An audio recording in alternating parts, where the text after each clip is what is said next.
along with the questions you guys were asking me to figure out how to structure this today. So we're going to focus, basically run you through what a really good day of eating looks like, and different meal ideas as well.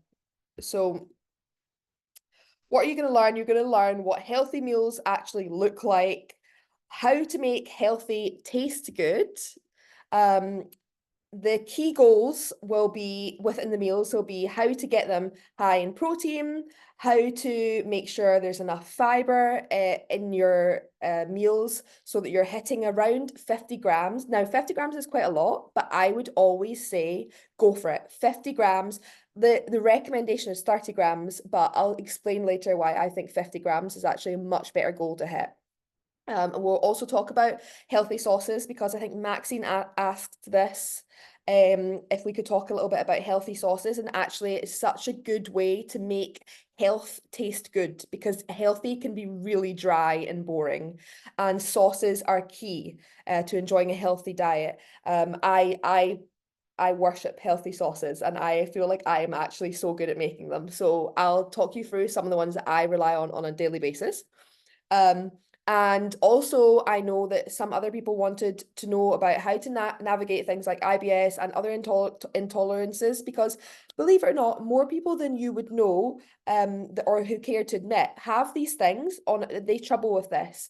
Even if it's not IBS, it's something along those lines. You know, it's really it comes from often like intolerances from foods or things that you can develop intolerances to as well, due to how healthy your gut is. If you're not eating, if you've not had a balanced diet for a long time, this can affect your intolerances because your body gets used to eating only a small amount of food if you don't have a varied diet. And then sometimes you can get a really sore tummy, feel really gassy, get really lethargic from starting to think what you're doing is eating healthier, and you might be eating healthier, but actually, you're getting all these horrible symptoms for it. So we'll explain that a little bit as well. Okay, so what is a balanced diet? Okay, we've got two different images on either side here. We've got, um, so the basis of any healthy plate is to have adequate protein, adequate fiber, vitamins, and minerals. So to make this really simple, because I feel like it can be really overwhelming when we're like, oh God, what does this all mean? Simply think about having a really colorful plate and you probably can't go wrong as long as you've got enough protein in there as well. So on the left here, you've got the NHS sort of guidelines, of what they tell you is like a healthy meal. I don't know what are your thoughts? Because before I tell you what my thoughts are, does anyone have any thoughts? Would you look at this plate on the left here with the yellow, the green, the pink, and the blue triangles? Is there anyone, what are your thoughts? Do you think this is a healthy plate? Do you think this what your plate looks like? Maybe put a one in the group chat message if this is what your plate looks like, or does it look like this plate here? If so, put a number two. So the green square or the NHS Eat Well guide. More like two for me. Okay, interesting. Yeah, I would argue that this one here, the one that Jay said, this is what she eats, I would argue that this is a better option because this plate here, you've got, so half of that plate is vegetables, colorful vegetables, um, which is great. So it sounds like that seems like a lot, right? Doesn't it? You think, oh God, that's quite a lot of carbs. But actually, all of those vegetables on the top there are really low in calories. So if they're colorful, it's a probably pretty high safe bet. If those vegetables are colorful, they're going to be really rather low in calories, to the point where I usually don't even bother tracking them on MyFitnessPal if I'm doing a phase of tracking food. And I would suggest this something that you guys do as well if you want to save time. Juan says his looks more like the Eat Well guide. Maxine says more the right one for me as well, with some bread from the other side. Yeah. So what I would say is wrong, or not wrong, but just less optimal with the Eat Well guide it's an old-fashioned way of thinking, is to have, so you can see the yellow portion here, and it's like lots of potatoes and breads and cereals and bagels and things like that. Now, there's nothing wrong with any of that, but in moderation. And on that plate there, that is quite a large part of the plate is taken up by essentially what is really rather processed things. Apart from the potato, everything else is really rather processed. Now, when we think carbs, often that's what we eat, isn't it? It's breads and cereals and pastas. Now, there's not actually, if you think beige food in general, as a general rule of thumb, to make this super easy for you guys, anytime that you eat something beige, it is most likely going to have a very low amount of nutrients in it because usually it's been quite processed. Even white potatoes, they don't actually have that many nutrients in it, but it is a whole food. It's completely natural. It's not processed. And it's still a great form of energy. And any of these food sources, like I say, great source of energy, but just quite processed. So you should look at making your plate more like a quarter. Instead of like a third, which is what it shows there in the Eat Well guide, make it a quarter, just a little bit less, because it's a trap that we all fall into way too easily, and it's understandably so. Why? It's been ingrained into us for so long that we should eat lots of bread. I remember when I went to school, I don't know if any of you guys can relate to this. When I was at school, I was told to eat 6 to 8 slices of bread, of white bread, not even brown bread, every day. And that was part of my healthy diet. I was encouraged to eat that, which is crazy. There's no nutrition in white bread. There's nothing. All of the nutrition has been taken out of it. It's so processed.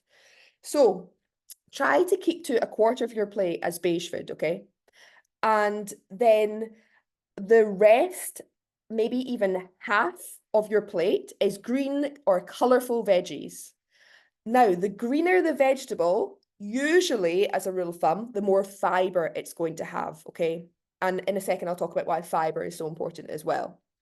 And then this little triangle here on the Eat Well guide, now that represents protein or leaner forms of protein. Now, this is actually also, I wouldn't suggest you have that on your plate. On the other plate, the green plate, that is a better ratio. You've got a quarter there of protein. That's so much better. We should be eating so much more protein, especially for you guys, because you're trying to build muscle. You're trying to lose a little bit, potentially, of weight, or at least get stronger and build more muscle. You need protein for that. And in normal day-to-day people, we eat nowhere near enough protein. And then, so make a quarter of your plate protein, half of your plate the colorful veggies, because they're super low in calories, so you can make them half the plate. And then the other quarter can be your carbs. But if you can, and it's totally fine if you do want the other quarter of your carbs to be the processed breads, the bagels, all the rest of it, the pastas, that's absolutely fine. Let's face it, we want to enjoy our diet. I incorporate all of these foods on a daily basis too. But if you can, when and where possible, when you feel like it, try to incorporate some more nutrient-dense forms of starchy carbs as well. So things like sweet potato, that's a great one, or root vegetables. These ones are going to be more carby, but they have a lot more nutrients in them as well. Sweet corn, peas, things like that. Even oats are a good one because they're carby, but they're full of fiber as well. Okay, so that's just like a brief little rundown. Did that shock anyone? Feel free if anyone wants to unmute. Did that shock anyone at all? Like, I don't know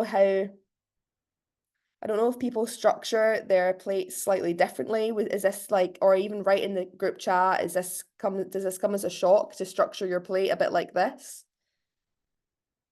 And of course, in the middle here, you cannot forget the healthy fats. Now, the healthy fats are just a small little blip in the middle, or this little purple slice on the Eat Well guide. And that is accurate on the Eat Well guide, because you do just want a tiny part, a tiny sliver of that plate to be healthy fats. Maxine says, it's kind of what I already knew, but finally had it explained. Yeah. I think sometimes it's helpful to just get reminded of these things, isn't it? It's like sometimes it's basic things, but we've been drilled into it for so long that it's like, oh yeah, we'll just have that sandwich for lunch every day. And actually when you think about it, it's just two bits of processed bread and it's got hardly anything in between, and you call that a meal. That's going to give you no nutrients at all, you know? But yeah, so making sure you never forget the little slither of healthy fats as well. Now that can come from things like avocados or even oils, or seeds or nuts. These are healthy sources of fat, but make sure you just have a little bit. So what I mean by that is because they're so calorie dense, they're really, really high in calories. So I'll give you an example. A lot of people, they'll eat a salad, okay? You could tell me in the group chat if any of this is you, right? Maybe you've ordered a salad and you think this is the healthy thing to do. But what you forget is all that oil, that the salad dressing, which is usually a large portion of that is just pure oil that is drizzled on the top of those leaves. You may as well have put that salad in a deep fat fryer. You may as well have been because it's so calorific if you're really drizzling all oil all over it. That's not going to be the low cal meal that you think it is. So there's little things that can catch you out. Usually the healthy fats can catch you out big time. So what I'll go on to talk about is how we can make our meals a bit simpler to make sure things don't catch us out like that. Jay says it's a real eye opener to what I was told in school. Yeah, definitely. Okay, same with me, Jay, to be honest. It took me years to degrade everything I learned from school. Okay, so Preach. yeah, it's crazy, isn't it? Okay. Why should we care about a balanced diet? So, many people eat way too little. So a lot of people, perhaps one or two of you in this chat, have gone down this trap as well, where we think like, oh, if we keep eating as little as possible, we will become smaller. For some people, if that's their goal, that's what they're trying to do. They're trying to become smaller. They maybe want to lose a bit of weight, so they eat less and less and less and less. Sometimes it's too extreme, it's too restrictive. If anyone in this chat has been used to eating, less than 1,700 calories, that is your body at that point is actually going to really struggle, okay, to perform basic bodily functions. So never mind then also trying to get your body to do exercise on top of that and grow muscle and be healthy and increase your metabolism, because only a healthy body with enough energy can have a good metabolism to break down fat, to build muscle, all the rest of it. So sometimes eating less and less and less is not the answer. So instead of thinking less, I want to retrain your brains into thinking eat more balanced foods, um, eat more colorful foods to get more energy, to work out better, to feel better. So your body starts functioning optimally again, and then you will get your goals quicker. So, fiber. This is a really, really important one. I'm going to quickly list a few of the different ways that fiber is really important. Just quickly, Maxine says, I can attest to this. I feel much better going from 1,700 calories to 1,900. Yeah, brilliant. Because Maxine, you run a lot as well. You weightlift, or you are weightlifting more with me at the moment. And if I kept you on that 1,700 calories, you know, that you would be struggling energy wise. And even if you didn't feel like you were struggling energy wise, because your body is very clever and adapts to whatever calories it's been given, it adapts and it basically starts to slow down and it starts to shut off things that aren't as important, and it focuses on essentials to get you through day-to-day life. And you might have felt fine because your body slowed down, your metabolism slowed down to adjust to those calories, but actually you're not getting as much out of your body as you think you are. So, 100%, 1,900 calories is a much better amount of calories for you, Maxine. The more active you are, the more you should be eating as well. But anyway, so with fiber, this is why fiber is super important, okay, guys? Because it's something that I think a lot of people just don't even think about at all. So 6 benefits to fiber. Okay, so this is another kind of outdated fact, or sort of guidance that comes from the NHS and American standards as well. They always recommend that for women, we should be eating about 25 to 30 grams of fiber. For guys, more like 38 grams on a daily basis. Now, I honestly, hand on heart, think that we should all be striving to eat much more than this. I think it should be more like 40 to 50 grams on a daily basis, and potentially even a little bit more for guys, because the benefits of fiber are huge. The average American only consumes about 15 grams of fiber a day. That is nothing, and it will be about the same in the UK. So fiber-rich foods like beans, whole grains, fruits, vegetables. So you can get fiber from loads of different things. Don't fall for the supermarket cereal bars that say they're high in fiber. The cereal bars that have got loads of sugar in, they're ultra processed.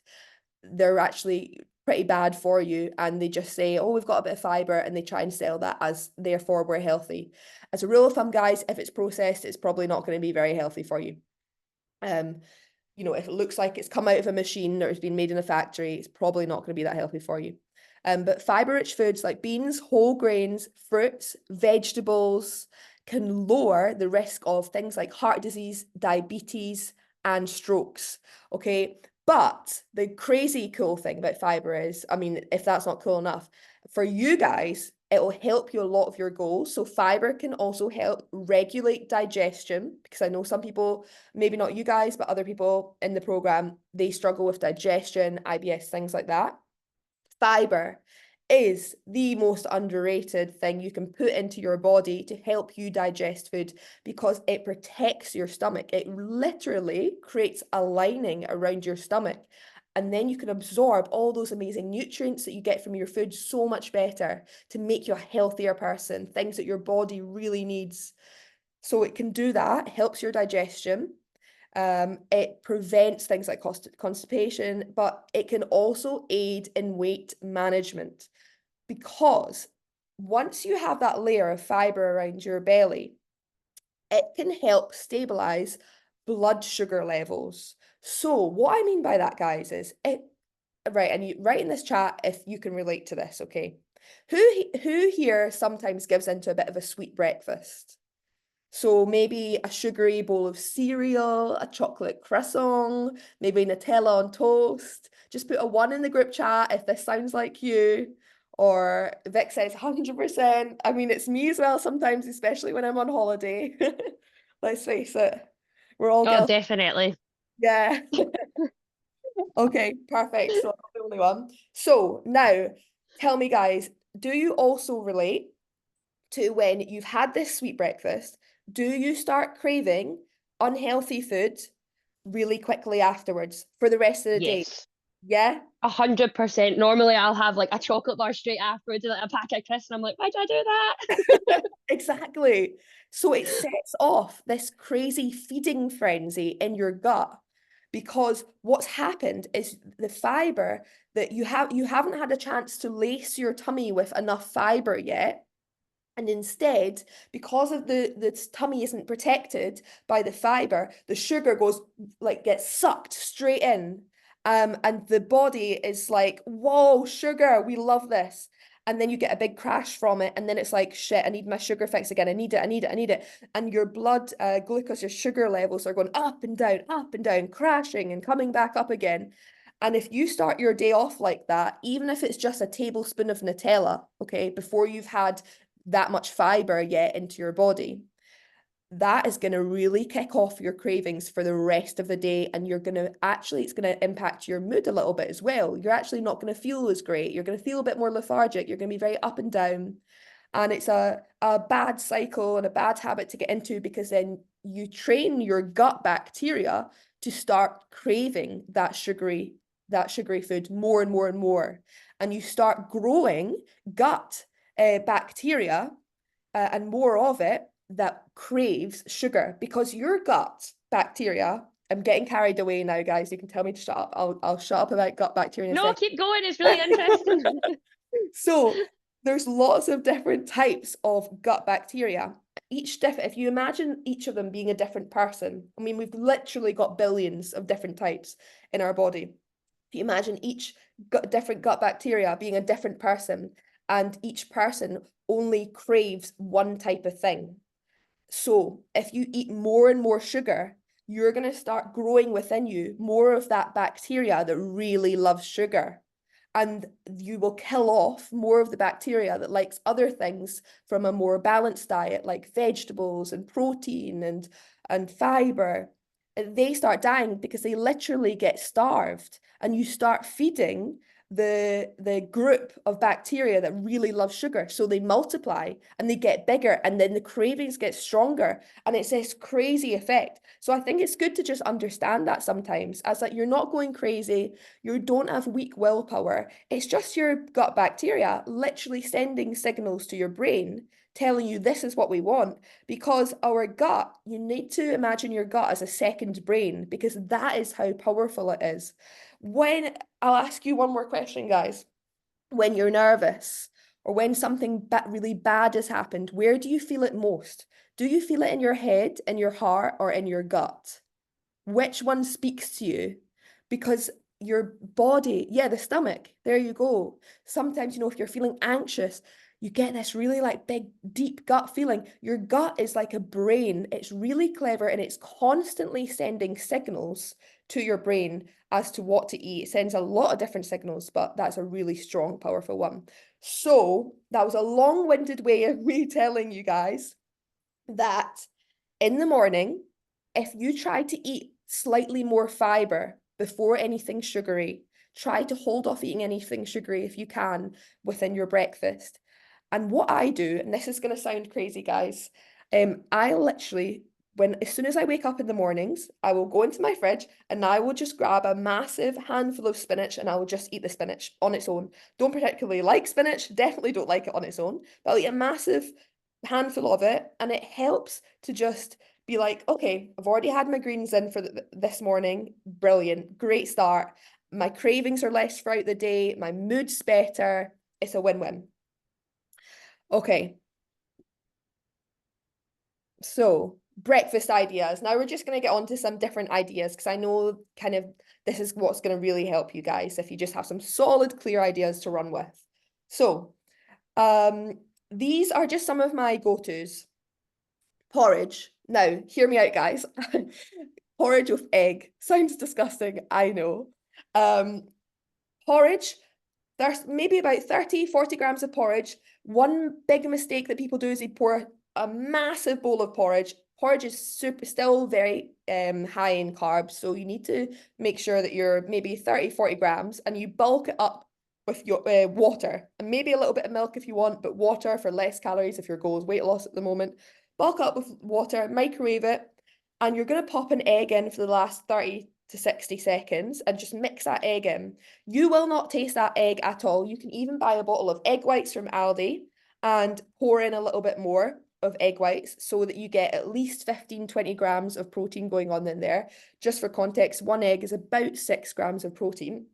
So you might want to put in a couple of eggs, maybe a protein scoop, or pour in about 100 ml of egg whites, and you'll get about 20 grams of protein.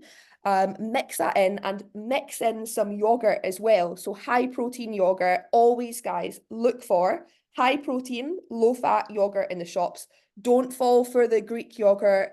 Don't fall for the flavored yogurts because they're packed with sugar, packed with sweeteners. Now, of course, guys, you can have bloody flavored yogurt or whatever you want, whenever you want. But I'm just saying, when you're trying to be healthy, as an 80% of your food should be what I'm suggesting now, okay? So try and get the low fat, high protein yogurts. You can get this from Lidl, Aldi, wherever.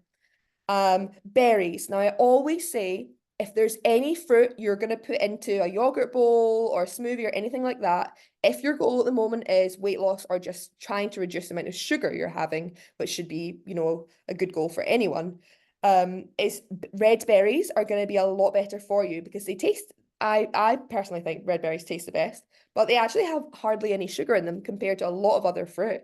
And they've also got a lot of fiber in them. Chia seeds are another great one for fiber and protein as well. So these things I shove into a porridge bowl, you know, maybe a little bit of peanut butter, and usually it works out about 30 grams of protein, at least 15 grams of fiber, because porridge is really high in fiber. Now, when you're going for porridge, guys, hopefully everyone's taking notes. Sorry, I know it's a lot of information. Go for whole grain rolled oats porridge. That will be your best one if you want the least processed form of porridge and most amount of fiber. Okay, then some other breakfast ideas. And guys, please feel free to interrupt me as I go on. If you have any questions, go for it. So scrambled eggs, this is a go-to. You could have this for lunch, dinner, breakfast. I'm always having my breakfast for dinners. Scrambled egg with spinach. I know Vic mentioned actually one on the group chat recently. She said she had scrambled egg with loads of cottage cheese, and she had it in a wrap, which Ooh, sounds amazing. that And does sound so good. yeah, It honestly, was and like a cottage cheese. breakfast quesadilla. It was unreal. Yeah, yeah, I can see. Well, how do you say that word? Quesadilla. I think that's how you say it, unless I said Yeah. it wrong. I don't know. No, no, Oh my I just gosh. can't pronounce it. I'm always like quesadilla. Yeah, Pizzeria. yeah, there we go. Yeah. And again, if you can, just find some spinach, pop some leafy greens in there, get that fiber in there. Whole grain toast over white toast if you can, guys. Again, just for the fiber. Okay, protein smoothies. This is a more if you're on the go, if you're in a rush, you can always do like blend up a massive batch of protein smoothie, and then that'll last you like 4 or 5 days easy. So you can put protein powder in it, a little bit of banana for that sweetness, that natural sweetness. Again, you can shove. I sometimes just shove like raw courgettes in there, spinach, whatever you want. Any leafy greens usually are a good one. Um, Even oats as well, and a little bit of peanut butter. Again, guys, peanut butter is brilliant. It is a healthy fat, so you only ever want to maybe eat, like, don't be eating tablespoons of it at a time, because that's literally hundreds of calories. Just a teaspoon will be more than enough, maybe a teaspoon and a half. And then some sauce ideas. So, and also, guys, if you just want to be super simple and quick, you can just have a piece of whole grain toast, poached eggs, some salmon, or just even just some scrambled eggs, okay? But just like try to bear in mind that if you have that for breakfast, and try to put in some veggies as well, you know, some spinach or something like that. I always suggest spinach just because it's such an easy one. You don't need to prep. Let's face it, we don't have time to be making gourmet breakfasts. Um, but like just remember that if you are someone that just has a bit of toast and peanut butter and thinks that's enough protein, or a bit of toast and an egg or two, that's really not much protein. Just remember, one egg only has 6 grams of protein, and peanut butter basically got no protein in it at all unless you ate an ungodly amount of it, which would be hundreds of calories. So, yeah, like just try to think of different ways that you can get that protein into your breakfast, because that is also going to keep you feeling fuller throughout the day. So like egg whites, I would just always say buy a big bottle of egg whites. I have it basically every single morning, and then maybe I have 1 or 2 eggs and the rest is egg white, just to get the protein up. Okay, so yeah, sauce ideas for Maxine. I know she wants this is so berry compote is a great one. So it's super easy. Simmer some mixed berries. You could even buy them frozen if you want to be on the cheap. Simmer some mixed red berries, a touch of honey and or maple syrup. Literally, that's all it is. You could put that on yogurt. You could put it on protein pancakes. That's another great breakfast idea. Protein pancakes. All you need is whole grain flour if you can. Otherwise, blend up some whole grain rolled oats, and there you go. You've got whole grain flour. And then have that with, you know, just make that into a pancake batter. So a bit of egg, a bit of milk, self-raising flour.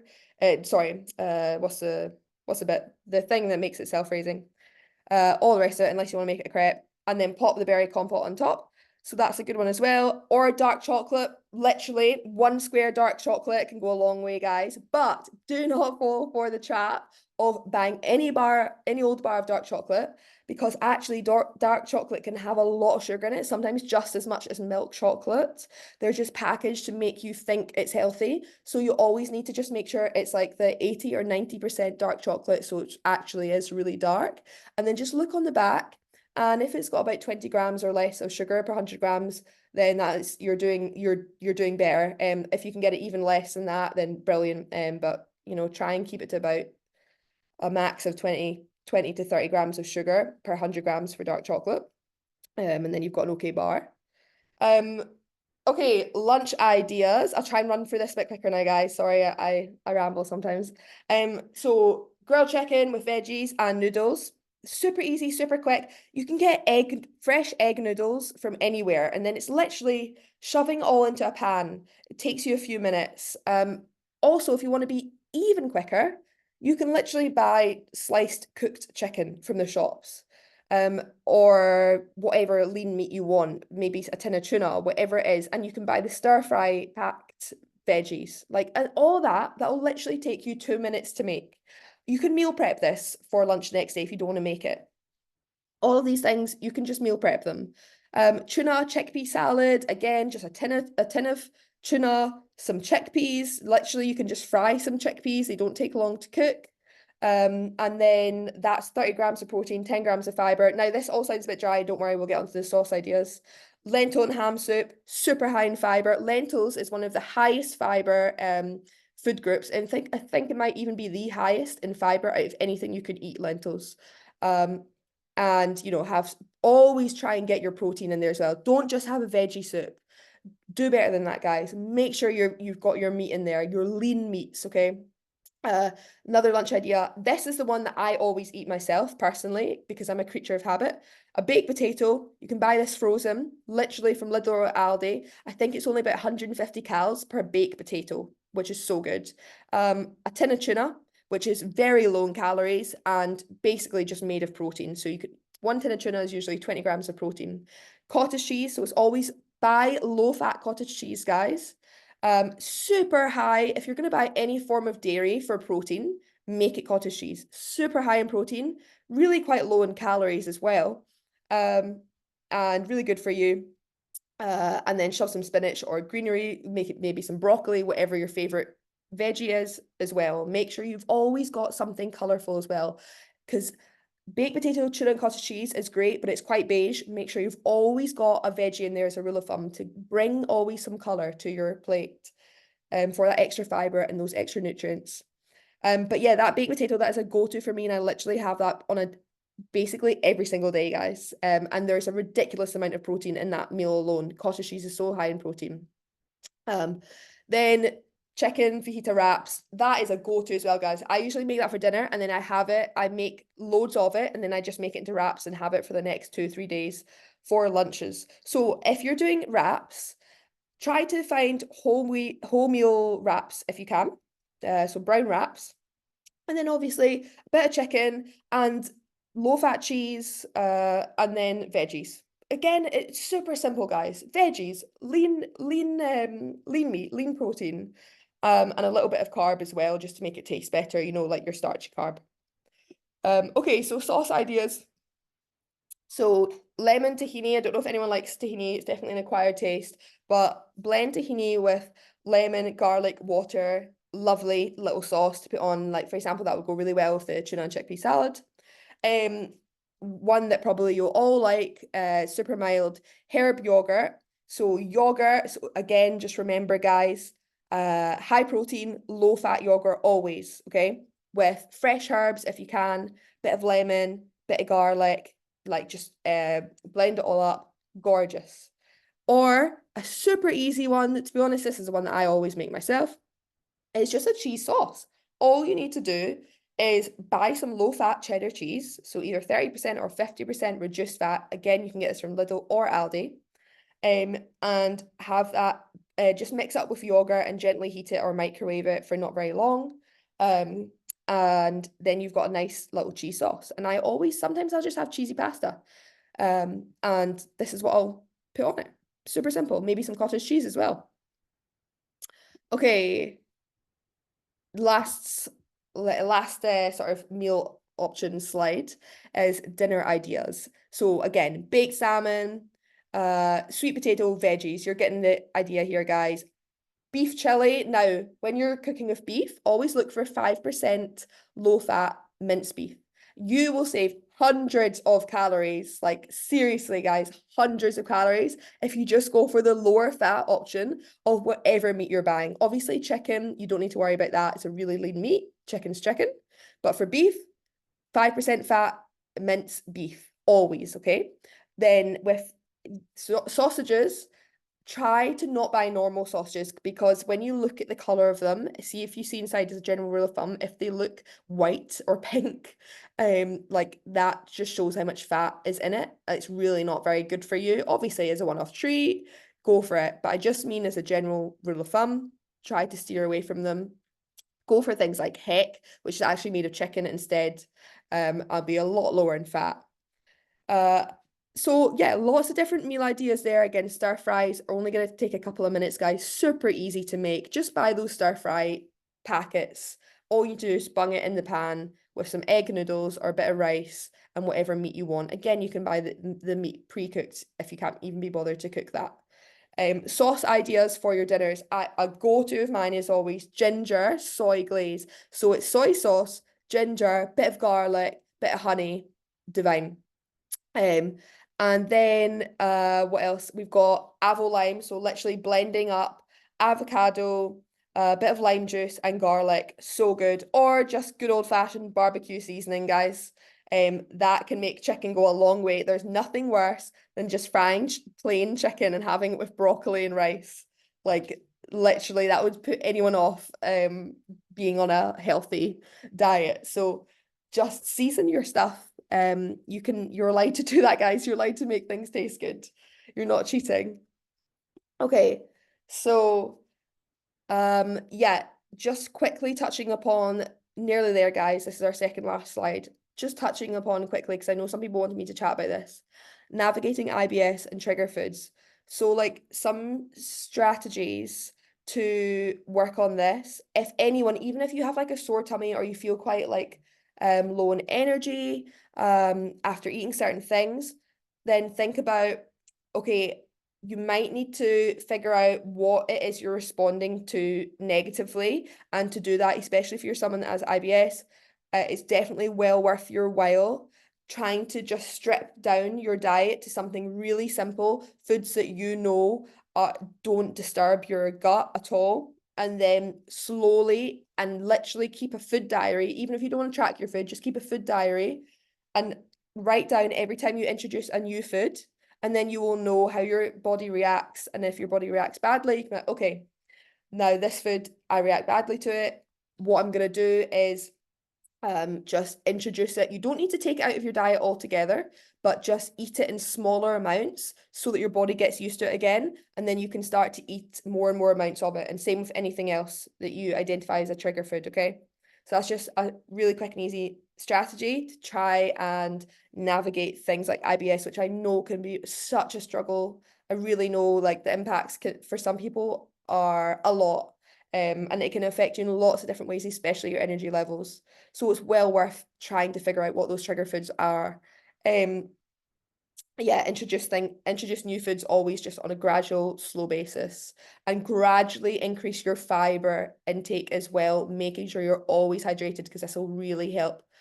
Because sometimes, especially people with IBS, consuming fiber can be a real struggle, but you do need it. You just need to introduce it slowly and always be hydrated. That's going to really help to not trigger any gut issues.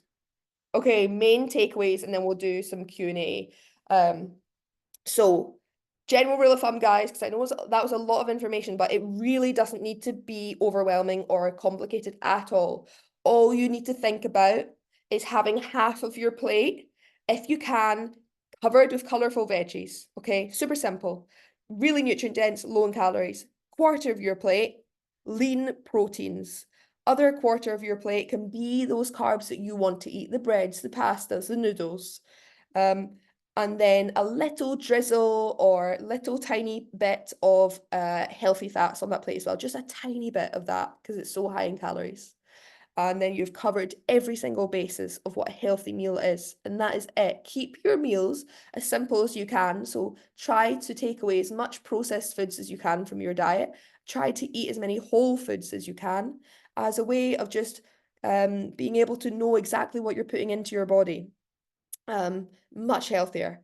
And then the last thing would be just to try and stay on top of it with your fiber intake. So a minimum of 30 grams, but really you should be aiming eventually for more like 40 to 50 grams once you've worked your way up to it. So things like lentils, pulses, fruits. So for example, the skin of an apple is packed with fiber. Often it's the skin of fruit that has a lot of fiber as well.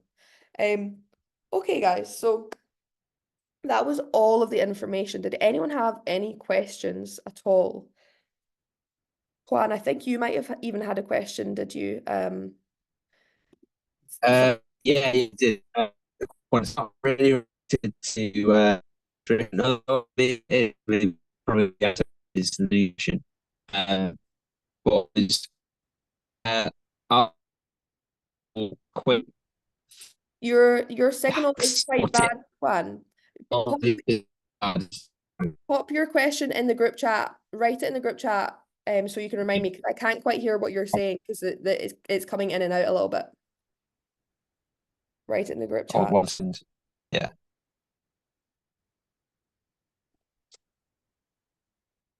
Okay. And if anyone else has any questions, go ahead and write it in the group chat as well, and then I can just answer anything that anyone Are wants. you recording this just because I wanted to write down some of the sauces for the dinner ideas? I missed that wee bit at the end. I wrote most of it down, but Yeah, it's just yeah. Tell me when to stop. Oh, it was the very last one where it was like the ginger soy glaze, that wee kind of that one perfect. It's just Yeah. so I can write it down quickly. Yeah. Thank you. No worries. In fact, right, I think Juan wrote his message in a group chat because I can't see his message here. Thank you. That's okay, no worries. Let me just find Juan's message because I know he wanted me to talk about. Okay, so Juan's message was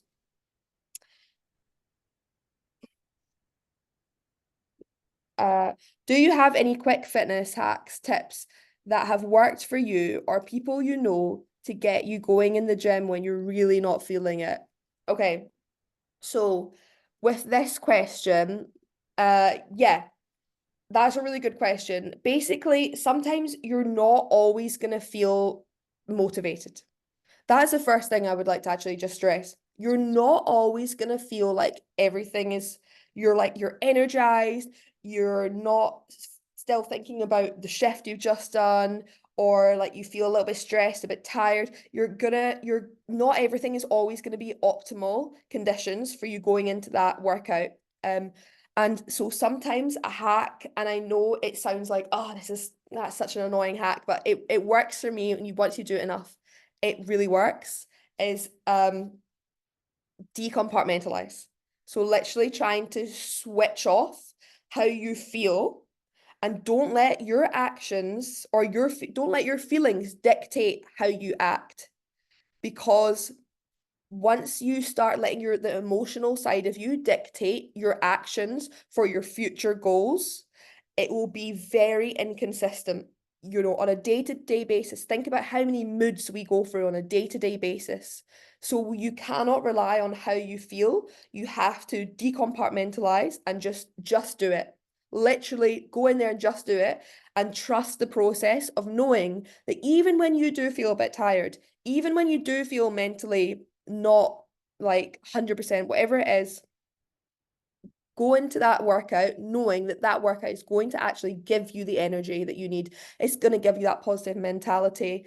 And once you've done that workout, even if you're more tired coming out of it, you're going to go, thank God I did that workout every single time. There has not been a single workout in my whole entire life that I have ever regretted doing. So just remember that. Say that to yourself. Has there ever been a workout, unless you're ill and crawling on the floor, you're like, okay, yeah, I really shouldn't have done that workout actually, because now I'm dead. So, but apart from that, just bear that in mind. Sometimes you have to switch those feelings off. But any other hacks to get you in the mood?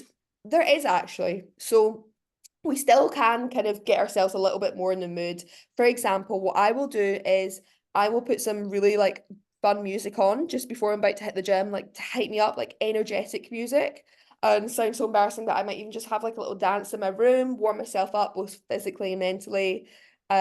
Just get myself in a good mood, and hype yourself up for it, you know? And the third hack I would say is to envisage your goals. So if you're thinking, shouldn't I go to this workout? Don't think about the goal. What goal are you trying to reach? And will you ever be able to reach that goal if you think, should I or shouldn't I on every workout you do? Because chances if you think like that on every workout you do, you're not going to be that consistent. So Maxine says, I like to listen to video game music that sounds like preparing for battle. Yeah, I love that. I actually love that so much. Yeah, honestly, I feel like lots of little different strategies can work well for different people. Even sometimes, probably the last hack, actually potentially the most effective hack I'll just say, is go into that workout pretending, okay, that you're only going to do the first set. That's it. And I know that you could just do the first set, and if you really, really are hating it, you feel horrible, you can just walk out. It's fine. You can walk out that session and be done with it. But chances are, once you've done that first set and just lift it light, ease yourself into it, listen to good music, you're going to think, that wasn't that bad. I think I could do another set. And you're going to do the other set, and it's going to roll on. And before you know it, you're going to finish that workout. Or just half your workout. Don't do the full workout, do half, or lift lighter weights, because messy consistency, guys, always trumps trying to be perfect. You're never going to be perfect in every session. You're always going to mess things up. You might be too tired to finish it. That is okay. Do the best you can. Messy consistency, and you will always reach your goals. Jay says, heavy metal or pop punk gets me going, and then my mind goes blank. Music is great. Yeah, exactly. And exercise helps with that as well. You know, you can tune out of the rest of the world. So just have faith that exercise has the power of doing that. Of you can forget all the stresses around you. That's why I love exercise so much. And that's why I'm so passionate about helping other people with it. Did anyone else have any other questions, or are you all fed up now of hearing me hark on? You may well be. I wouldn't blame any of you either. If anyone else has any questions, let me know. If everyone's all good, just write all good in the group chat as well, and then I'll know. I think we covered a lot there anyway. Juan says all good. Yeah, thanks. That was a good answer. Thanks for the answer. Amazing. No worries, Juan. No worries. All good. Vic says all good. Okay, perfect, guys. I think we are done here. Amazing. Okay, if anyone does have any other questions, you can message me in the group chats. That's absolutely fine. And yeah, have a great evening, guys. I have this recorded, so I'll post it up on our chats as well. Thank you so much for coming, guys. Bye, everyone.